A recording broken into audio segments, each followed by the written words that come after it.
고린도후서 13장 1절에서 1절부터 쭉 같이 함께 받들어 읽겠습니다. 시작. 내가 이제 세 번째 너희에게 가리니 두세 정인의 입으로 말마다 확정하리라. 내가 이미 말하였거니와 지금 떠나 있으나 두 번째 대면하였을 때와 같이 전에 죄 지은 자들과 그 남은 모든 사람에게 미리 말하노니 내가 다시 가면 용서하지 아니하리라. 이는 그리스도께서 내 안에서 말씀하시는 증거를 너희가 구함이니 그는 너희에게 대하여 약하지 않고 도리어 너희 안에서 강하심이라. 그리스도께서 약하심으로 십자가에 못 박히셨으나 하나님의 능력으로 살아계시니 우리도 그 안에서 약하나 너희에게 대하여 하나님의 능력으로 그와 함께 살리라. 너희는 믿음 안에 있는가? 너희 자신을 시험하고 너희 자신을 확정하라. 예수 그리스도께서 너희 안에 계신 줄을 너희가 알지 못하느냐? 그렇지 않으면 너희는 버림받은 자니라. 우리가 버림받은 자 되지 아니한 것을 너희가 알기를 내가 바라고 우리가 하나님께서 너희로 악을 조금도 행하지 않게 하시기를 구하노니 이는 우리가 옳은 자임을 나타내고자 함이 아니라 오직 우리는 버림받은 자 같을지라도 너희는 선을 행하게 하고자 함이라. 우리는 진리를 거슬러 아무것도 할 수 없고 오직 진리를 위할 뿐이니 우리가 약할 때에 너희가 강한 것을 기뻐하고 또 이것을 위하여 구하니 곧 너희가 온전하게 되는 것이라. 그러므로 내가 떠나 있을 때에 이렇게 쓰는 것은 대면할 때에 주께서 너희를 넘어뜨리려 하지 않고 세우려 하려 내게 주신 그 고난을 따라 음하지 않게 하려 함이라. 마지막으로 말하노니 형제들아 기뻐하라. 온전하게 되며 위로를 받으며 마음을 같이하며 평안할지어다. 또 사랑과 평강의 하나님이 너희와 함께 계시리라. 거룩하게 입맞춤으로 서로 문안하라. 모든 성도가 너희에게 문안하느니라. 주 예수 그리스도의 은혜와 하나님의 사랑과 성령의 교통하심이 너희 무리와 함께 있을지어다. 아멘. 봉독하신 말씀으로 십자가와 부활, 약함과 강함이란 제목으로 하나님 말씀을 전하도록 하겠습니다. 이 말씀을 들을 때 하나님의 음성이 우리 마음속에 들려지기를 축원합니다. 고린도후서 13장은 전체적으로 보면은 고린도 교회를 향한 그 바울의 진정한 애정이 담겨 있다고 볼 수 있습니다. 사람이 누군가를 사랑하지 않으면 할 수 없는 일을 바울은 고린도 교회를 향해서 하고 있음을 느낄 수 있습니다. 제가 여러분을 사랑하고 또 여러분이 저를 사랑할 때 사랑의 교감, 내가 어떤 사물에 대해서나 어떤 생명에 대해서 아무런 관심이 없을 때 결코 할 수 없는 그런 일들을 사도 바울이 지금 이 고린도 후서의 마지막 장을 통해서 보여주고 있습니다.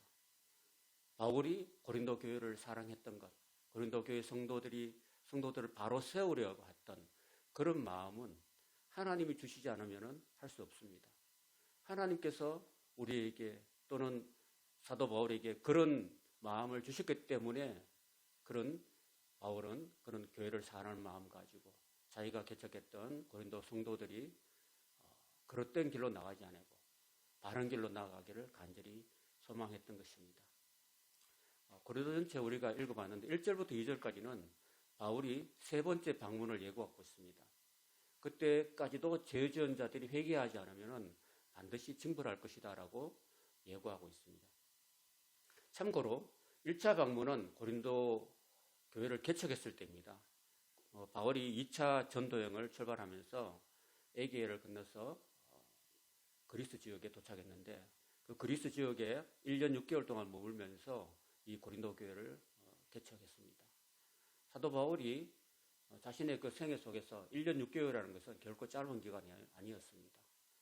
자신의 사랑과 정성을 다 쏟고 그리고 마침 거기서 바울 아굴라 브리스길라 부부를 만나서 텐트를 만들면서 거기서 스스로 자비량으로 교회를 개척하고 성도들을 굉장히 사랑하고 세우는 그런 과정이 바로 1차의 방문이었고, 그리고 2차 방문은 지금 3차 방문하기 전이잖아요. 그러니까 지금 3차 방문하기 전에 고린도전서를 썼습니다. 고린도전서를 쓰고 난 다음에 사람이 편지만 쓰고 안 가본 게 아니라 편지 써놓고 그 다음에 또 디모데를 보내고 디모데가 또 울고 오고 이런 과정에서 또다시 바울이 직접 또 가봤는데 근심 중에 나아갔다고 이야기하고 있습니다. 고린도후서 2장 1절에 보면요. 근심 중에 나아갔는데 왜 근심 중에 나아갔냐면 그들이 아직 회개하지 않았다는 겁니다. 여러분, 제가 고린도전서 1장부터 16절까지 여러분들에게 말씀을 드렸잖아요. 그 가운데 보면은 여러 문제가 많았고, 또 어떤 경우에 보면은 아버지의 계모를 그 아들이 취했다. 그런데 그런 아들을 그냥 징벌하지 않고 그냥 두느냐, 왜 쫓아내지 않느냐, 출교하지 않느냐라고 편지를 써서 보냈는데 고린도 교인들은 회개하지 않았어요. 회개하지 않고 있는 그런 마음에 근심 중에 나아갔는데 거기에 회개하지 않은 사람들, 그리고 그 외에 관계된 모든 사람들이 그대로 바울을 배척하고 바울을 또 모욕해서 보냈던 그 방문이 2차 방문이었어요. 그리고 이제 3차 방문을 예고하고 있는 거죠. 3차 방문에는 2차 방문 때처럼 그렇게 하지 않았으면 좋겠다. 만약에도 내가 또다시 3차 방문을 세 번째 방문할 텐데 그때까지도 너희들이 죄를 회개하지 않고 교회에서 문제를 일으키는 사람들을 내쫓지 않고 있으면은 내가 가서 반드시 일일이 너희들이 그 나를 거짓 고소한 것, 나에 대해서 잘못 이야기한 것들까지 포함해서 말마다 다 두세 정인을 붙여가지고 너희들이 나를 음해했던 것을 내가 확정시켜가지고 그 사람을 반드시 징벌한다라고, 징벌할 것이라고 예고하고 있어요. 이때 징벌이라는 것은요, 출교를 말하는 겁니다.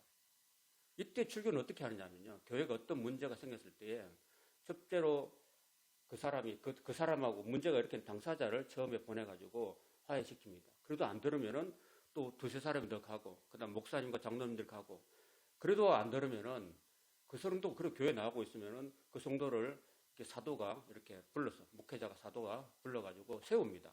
아무개 집사 일어섭시오, 아무개 권사 일어섭시오, 아무개 성도 일어서십시오 해가지고 그 공중 회중 앞에서 내가 이제 이 세 사람을 성부와 성자와 성령의 이름으로 사탄에게 내어줍니다, 이렇게 말합니다. 그러면 그 사람은 얼마 안 가서 죽게 돼요. 이게 바로 출교입니다. 근데 이렇게 출교를 시키는 이유가 뭐냐 하면은, 여러분, 우리가 쉽게 설명하자면은, 여러분, 어떤 사람이 죄를 지었으면은 잡아서 교도소에 보내죠. 교도소는 교정시설 아닌가요? 그 사람을 어떤 잘못을 지으면 그 사람이 어떤 형량을 받고 그 교도소에 있는 복역하는 동안에 교정하는 거예요. 그 사람이, 야, 내가 지금 잘못 살아왔구나, 내가 악한 짓을 하고 살아왔구나 하고서 그 사람이 잘못을 교정해 주는 거죠. 그게 교도소 아닌가요? 그처럼 교회에서는, 그래도 우리가 생각할 때, 우리가 일반적으로 생각할 때 그 사람들이 교도소에 복역하고 나서 또 같은 죄를 많이 짓죠. 그런 경우가 많잖아요. 그러니까 웬만한 사람들은 죄를 짓고도요, 아이고 내가 뭐 콩밥 좀 먹고 나오면 되지 하고 이렇게 생각하죠. 그리고 갔다 와서는 또 똑같은 수법으로 똑같은 죄를 똑같이 반복합니다. 그 사람이 정말로 변화되는 건, 사람이 변화되는 게 쉽지 않는 거죠. 사람은요, 언제 변화되느냐? 자기가 죽음을 맞닥뜨려야 변화돼요. 죽음을 맞닥뜨려요. 그래서 이렇게 죽음에 내어주는 겁니다. 사실은 사람이요, 사형 선고를 받은 사람이 진짜 회개해요. 그러니까 더 이상 길이 없으니까. 심지어는 사형 선고 받고도, 야, 언젠가 내가 뭐 광복절이나 3.1절 특사로 나올 거야, 이런 부질없는 걸 희망을 갖고 또 회개하지 않는 사람이 있는데, 진짜로 당신은 사형이다라고 판결받은 그 사람만 회개해요. 무기징역도 회개를 잘 안 해요. 그러니까 바울이 징벌한다는 이유를 알겠죠. 내가 다시 가면은 용서하지 않겠다라고 강력하게 엄중하게 이야기하는 이유는 그 사람이 징벌받아가지고 사탄에 내어주면 그 사람이 죽는데 그걸 원할까요? 아니면은 진짜로 죽음에 내어줬을 때, 그 사람에게 사형 선고가 떨어졌을 때 그 사람이 진정으로 야, 내 이제 죽는 거라 이제 더 이상 길이 없어. 그러고 자신을 돌아보고 회개하게 되는 거죠. 그러니까 징벌보다는 뭘 원합니까? 회개하기를 원하는 거죠, 사람. 그걸 좀 사도 바울이 이야기하고 있는 거예요. 그래서 세 번째 방문할 때 이제 바울이 사실은 바울이 아버지의 마음으로, 부모의 마음으로 고린도 교인들을 자녀처럼 대하고 있는 건데 자녀들이 워낙 쏙썩이고 있는 거예요. 자녀들이 10명 있다면 10명 다 쏙썩이는 자녀밖에 없어. 그러니까 아버지가 계속 부드럽게 말할 수 없죠. 네 말 잘 들어라. 가서 학교 가서 열심히 공부해라. 농땡이 부리지 말고 열심히 해라. 딴짓 하지 말고 비리하지 말고 비행 청소년 되지 말고 좀 착하게 살아라고 이렇게 자꾸 말을 한데도 자식이 말을 안 들어. 말은 좋게 말을 안 한다가 끝내는 어떻게 해요? 끝내는 좀 호통하면 쳐야 되죠. 그죠? 그래서 지금 바울이 바울의 13개 서신 중에서 지금 우리가 읽었던 고린도전서 13장 1절, 2절 이게 가장 강력하게 이야기한 거예요. 내가 다시 가면은 너희를 용서하지 않겠다라고 말한 거. 이게 가장 강력하게 이야기한 부분입니다. 여러분. 저도 우리 세 자녀를 키우면서 아빠로서 사실은 우리 엄마가 제가 볼 때는요, 저희 아내가 아기들한테 좀 강하게 하고 저는 좀 이렇게 다독거리주는 스타일이에요. 좀 바뀌어서 그러지 말아도. 근데 어떤 경우는 제가 아주 강력하게 아기들한테 얘기할 수도 있어요. 혼낸다고 막 눈물 찔끔 나게 이렇게 혼을 내는 경우도 있긴 해요. 자녀를 가르치다 보면은 너무 이렇게 곱게 피우면 안 되는 거죠. 때로는 사랑의 매도 때려야 되는 거예요. 사랑의 매도. 그리고 잠언에 보면은 매로 훈계하라. 그래야지 자녀들이 잘못된 길로 안 간다고 이렇게 이야기하고 있거든요. 사실은 바울이 고린도후서 13장을 쓰면서도 그런 부모된 마음으로 쓰고 있는 거예요. 지금 현재. 그러면서 내가 다시 가면 용서하지 않겠다는 그 이유를 3절부터 10절까지 설명하고 있어요. 이는 3절에 보면 이는이라고 말하는데 그거는 왜냐하면은 내가 징벌할 이유를 왜 이렇게 말을 하냐는 그 이는이라고 설명하고 있는 거예요. 설명하는데 왜 설명하냐면은 그 고린도 교인들이 바울을 오해했기 때문에 바울을 굉장히 오해한 이유는 그 고린도 교회를 1년 6개월 동안 개척하고 난 다음에 바울이 떠나갔잖아요. 바울이 떠나간 다음에 잠시 동안 고린도 교회에 교역자가 없었습니다.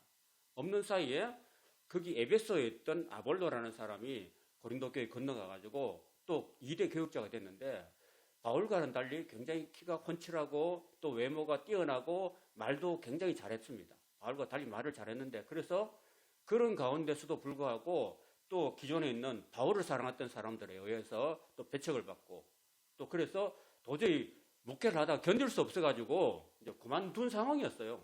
그러니까 지금 현재는 고린도 교회에 아무런 교역자도 없는 상황이에요.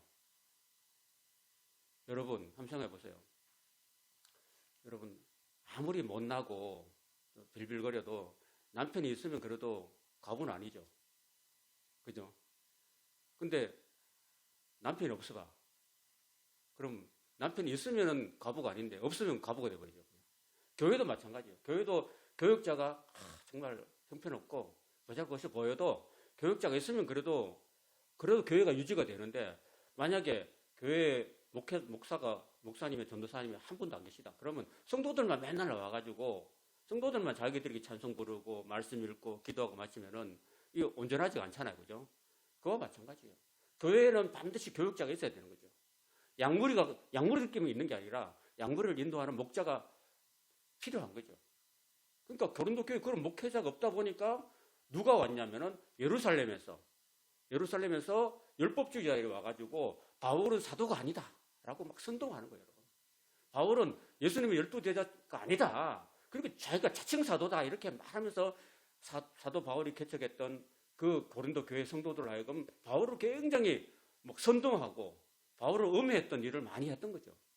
그러니까 그런 소식들이 자꾸 에베소에 있는 그 고린도 교회 에베소에 있는 바울에게 소식이 들려오니까 고린도 전서를 보냈고 고린도 전서를 보내도 문제가 해결이 안 되고 그러니까 다시 직접 방문해도 또 문전박대를 당하고 그러니까 이제 세 번째 내가 가서 이제 진짜 형벌을 주겠다, 용서하지 않겠다라고 강력하게 권고했던 거고요.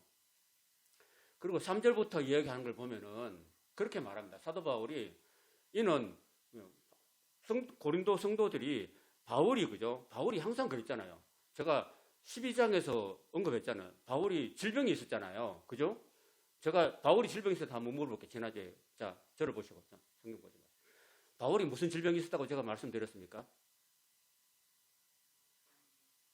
간질이죠. 간질. 간질. 안질과 간질이 있었다고 하는데 간질이 있었기 때문에 그 간질을 자기가 고치고 싶었지만은 하나님께 3번 기도했는데 하나님이 안 고쳐줬다고 그랬죠. 왜 안 고쳐줬다고 그랬어요? 바울이 받은 계시가 너무 커가지고 너무 교만할까봐 안 고쳐줬다니까요, 하나님이. 그러면 사실 말씀이 네가 약함으로 강하게 된다. 네가 약하고 정말 네가 보잘것도 없고 힘없으니까 하나님을 의지하지 않겠냐. 그러니까 네가 약하니까 하나님께 기도할 거고 기도하니까 하나님의 능력이 너와 함께 하는 거야. 이렇게 하시는 거죠, 하나님께서.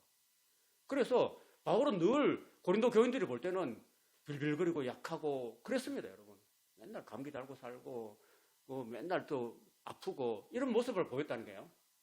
그러니까 고린도 교인들이 영적으로 어린 고린도 교인들이 바울을 볼 때는 바울이 늘 약해 보였던 거거든요. 자기가 뭐 사도면은 다른 사람들 잘 고치면서 왜 자기는 빌빌거리고 맨날 아프고 저렇게 있어. 이렇게 고린도 교인들이 생각한 거예요. 그러니까 바울 안에 과연 그리스도께서 계시는가? 그리스도는 강하신 그리스도께서 바울 안에 있다면 바울이 약하지 않고 질병에도 빌빌거리지 않고 강하지 않겠느냐 이렇게 말했던 거예요, 여러분. 근데 그 말을 듣고서 바울이 참 마음 아팠습니다. 사실은 바울이 약했습니까? 강했습니까? 바울은 결코 약하지 않았습니다. 강했습니다. 그러나 겉으로 보일 때는 약해 보였던 거죠. 그죠?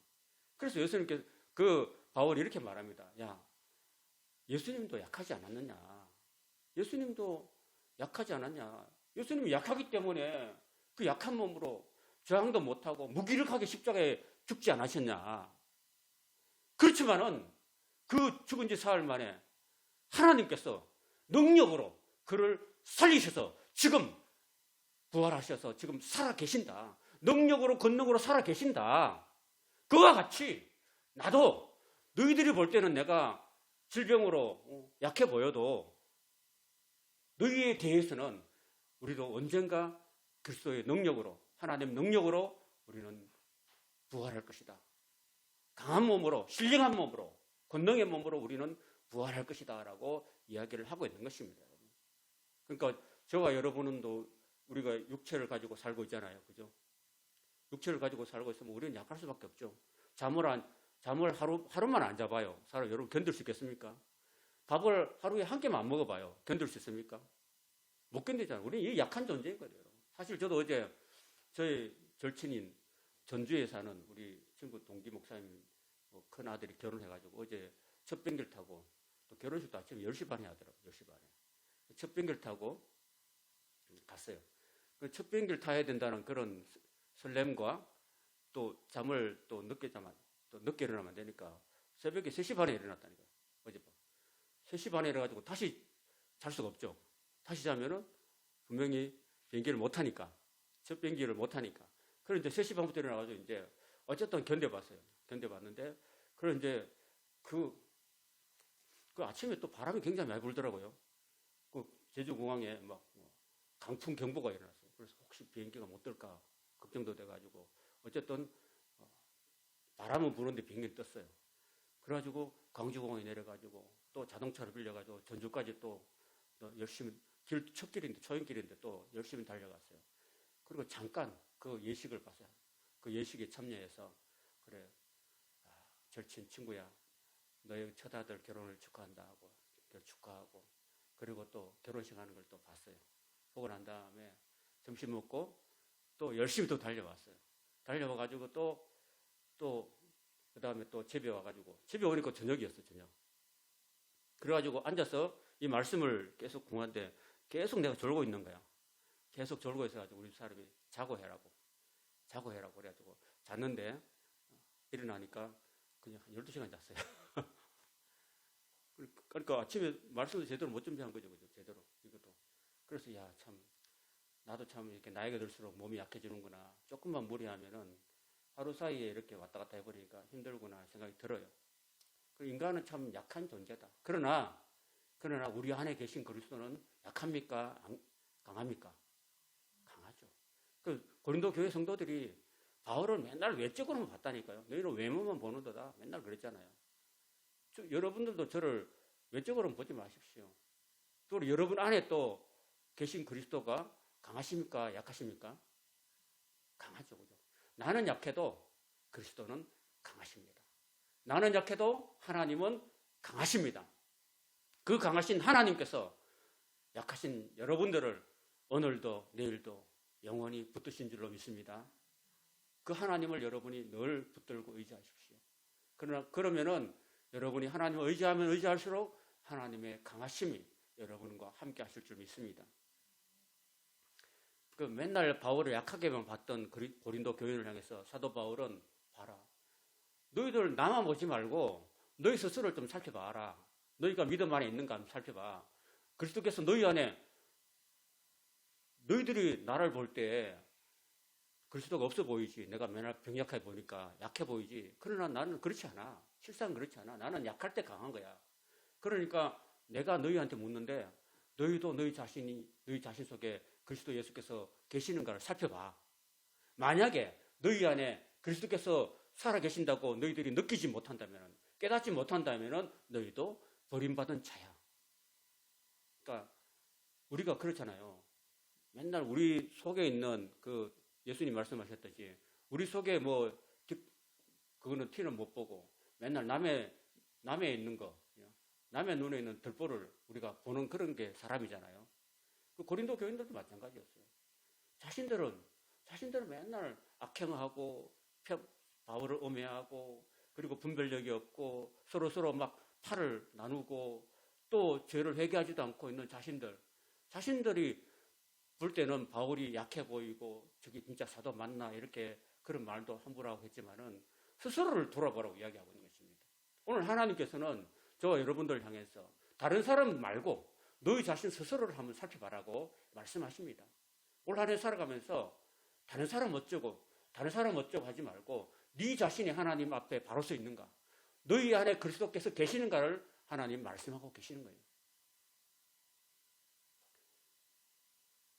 만약에 너희 안에 진짜 그리스도가 계신다면 그 그리스도는 정말 강하신 분이다. 너희가 볼 때 내가 약해 보여도 나는 너희가 그리스도 안에 있는 것을 믿고 또 너희가 그리스도 안에 있음으로 너희가 강하게 된 것을 나는 기뻐한다고 이야기를 하고 있는 것입니다. 그러면서 바울은 10절에 그렇게 말합니다. 고린도 성도에게 진정으로 원하는 바는 내가 너희를 징벌하는 게 아니다. 내가 징벌해가지고 너희들 마음을 아프게 하는 것이 내 진정한 뜻은 아니다. 하나님께서 나에게 사도의 권위를 주신 그거는 너희들을 넘어뜨리려고 주신 게 아니다. 물론 그거 필요하죠. 여러분 교회에 권정이 필요하죠. 그죠? 교회는 또 자녀들을 키우는 데도 있어도 그렇고 교회를 운영하는 데 있어도 그렇고 권징이라는 것은 권하고 또 말 안 들으면 징벌하는 거. 이건 학교에서도 필요하고 사회에도 필요하고 다 필요하지만은 이것이 궁극적인 목적이 아닌 겁니다. 여러분.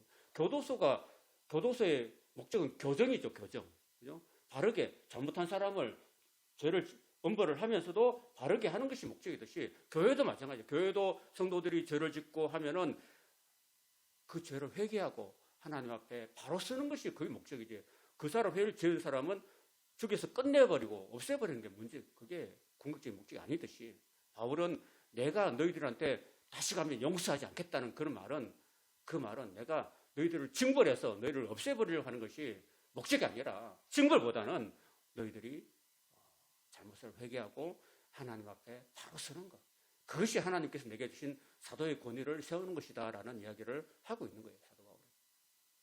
그런 걸 보면은 이런 마음을 주신 분은 누구실까요? 하나님이시라고. 하나님께서 바울에게 그런 마음을 주신 거죠. 우리는 이 말씀을 보면서 하나님께서 우리에게 주신 그런 마음이 있는가를 우리가 살펴봐야 됩니다. 성도 우리 자신들도 그렇고 목회자인 저도 그렇고 하나님께서 과연 이 교회를 사랑하는 마음, 정말 성도를 바로 세우려고 하는 마음. 사탄은 항상 우리를 넘어뜨리려고 합니다. 우리를 죄를 짓고 회개하지 못하게 하고 하나님과 멀어지게 하고 하나님과 등지게 하고 자꾸 우리를 쓰러뜨리게 하고 넘어뜨리게 하지만은 하나님은 우리를 사랑하시고 우리를 붙들어 주시고 또 사도를 세우셔가지고 성도들을 바르게 인도하고 성도를 믿음에 바로 서도록 회개하고 죄를 버리고 하나님께 선행을 하도록 하나님이 기뻐하시는 일을 행하도록 그렇게 하시는 것이 하나님의 뜻입니다. 오늘 이 한 해를 살아가면서 오늘 저와 여러분에게 하나님 말씀하십니다. 너희 자신을 스스로 살펴보고 너희가 하나님 앞에서 바로 서라. 바로 서라고 하나님께서 말씀하십니다. 마지막으로 11절부터 13절에는 바울의 마지막 당부와 축도가 있습니다. 첫 번째 바울은 우리에게 말씀합니다. 또 바울은 고린도 교인들에게뿐 아니라 하나님께서는 바울을 통해서 오늘 우리에게도 말씀하십니다. 한번 따라해 볼까요? 기뻐하라. 온전하라. 권면을 받아라. 한마음이 되라. 평안과 사랑의 교제를 하라. 그렇습니다. 여러분 오늘 저와 여러분들에게 하나님께서 말씀하십니다. 기뻐하라고 말씀하십니다. 여러분 기쁨은 언제 기쁨이 올까요? 저는 옛날에 대학 고등학교를 졸업하고 대학 시험을 떨어졌어요. 대학 시험 떨어져가지고 우리 떨어진 친구들끼리 서로 위로하고 이랬습니다. 그래서 저도 떨어졌지만은 또 다른 떨어진 친구와 함께 그 친구가 원하는 종합학원에 같이 가줬어요. 근데 그게 참 기쁘더라고요. 저도 떨어졌고 그 친구도 떨어졌는데 그 친구가 그 친구하고 서로 얘기하면서 그래, 너는 이 학원에 가라. 이 학원이 정말 잘하더라 하면서 너 이 학원에 열심히 해라. 한 해 동안 열심히 해가지고 재수 잘해서 내년에는 꼭 대학교 가자 이렇게 약속하고 멀리 있는 그 친구가 다니는 학원까지 같이 가줬어요. 그런데 집에 오는 길에 나도 좀 슬프긴 하지만은 한편으로 내 마음에 막 이렇게 기쁨이 오더라고요.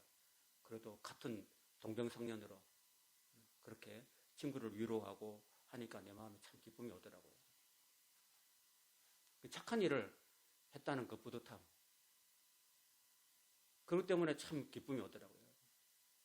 어제 몸은 피곤하고 돈은 많이 들었어요. 왔다 갔다 하고 또 축의금하고 경비가 많이 들었는데도 그러고 마음은 굉장히 편안하고 기쁘더라고요. 여러분 기쁨은 언제 오느냐? 우리가 착한 일을 할 때 기쁨이 와요. 제가 이 말을 한번 드릴게요. 아담과 하와가 첫 번째 낳은 아들이 가인이죠. 가인이 동생 아벨을 죽였죠. 그죠? 그죠? 그 미움 때문에 죽였잖아요. 미움 때문에 죽였는데 그 사건 속에서 형이 동생을 죽이는 그 사건 속에서 하나님께서는요. 그 죽이고 난 다음에 그 죽이기 전에 한번 하나님께서 그 말씀하셨어요. 그 아벨이 가인이 드린 제사는 하나님 안 받으시고 아벨이 드린 제사를 받았거든요. 받았는데 그 가인이 굉장히 좀 뭐랄까요? 마음에 좀 불편함을 느꼈습니다. 그럴 때 그 하나님께서 네가 왜 분노하느냐 이렇게 했습니다. 네가 왜 분노하느냐. 그러면서 네가 착한 일을 해봐. 네가 선을 행하려고 해봐. 그러면 죄를 다스릴 수 있어. 이렇게 말씀하신 거죠. 여러분 우리 사람이 항상 마음속에 악한 존재이기 때문에 죄를 지은 존재이기 때문에 항상 우리가 선을 행하려고 노력해 봐야 됩니다. 선을 자꾸 열심히 해보세요. 그러면 죄를 지을 시간이 있어요, 없어요? 없죠. 그리고 선을 행하면은 착한 일을 하면은 마음에 뭔지 모를 돈이 아니라 뭔지 모르는 뿌듯함과 작은 행복이 와요. 작은 기쁨이 온다니까요. 그러니까 올 한 해도 우리가 살아갈 때 우리가 주님 안에서 하나님께서 우리 보고 기뻐하라고 하시는데 우리는 날마다 작은 기쁨, 작은 선행 이런 걸 통해서 우리가 늘 기뻐해야 되는 거죠. 그 기쁨이 우리 속에 충만할 수 있기를 바랍니다. 무슨 커다란 내가 오늘 갑자기 막 수억의 빚을 갑자기 해결받았다. 그러면 그럴 수도 기쁘겠지만 그런 일을 잘 없고 우리 생활 속에서 소소한 그런 작은 일들을 통해서 우리가 기뻐하고 감사하는 것이 중요한 거죠. 그리고 예수님께서 우리를 위해서 십자가에 죽으셨다는 그 사실 하나만 늘 기억해도 안에서 기뻐할 수가 있습니다. 그 다음 두 번째는 온전하라고 이야기하는데, 온전하라는 말이 무슨 뜻이냐면은 성숙하라는, 성숙하라. 지금까지 고린도 교인들은 어린아이 같이 서로 나누고 다투고 분열하고 죄를 짓고 또 죄를 권면을 들어도 또 회개하지 않고 바울을 대적하고 이런 식으로 했잖아요. 근데 성숙하면 어떻게 됩니까?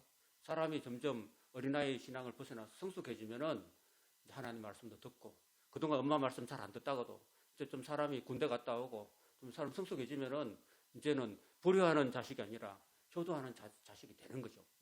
부모 말씀도 잘 듣고 그렇게 되는 거죠. 그처럼 고린도 교인들도 이제는 너희들도 좀 성숙해지고 온전해져라고 당부하고 있습니다. 이것은 바울이 고린도 교회를 향해서 권면한 말씀뿐 아니라 하나님께서 바울을 통해서 오늘 우리에게도 권면하시는 말씀입니다. 권면을 받고 우리가 하나님 말씀을 잘 수용하고 그 다음에 순종하고 회개하는 삶을 우리가 늘 살아가야 되는 것입니다. 그리고 서로 교회 안에서 한 마음이 돼야 돼요. 한 마음. 좌파, 우파, 보수, 진보 이런 게 아니라 예수 그리스도의 안에서, 그리스도 안에서 예수님의 마음을 품고 한 마음이 되라고 하나님 말씀하십니다. 그리고 평안하라고 이야기했습니다.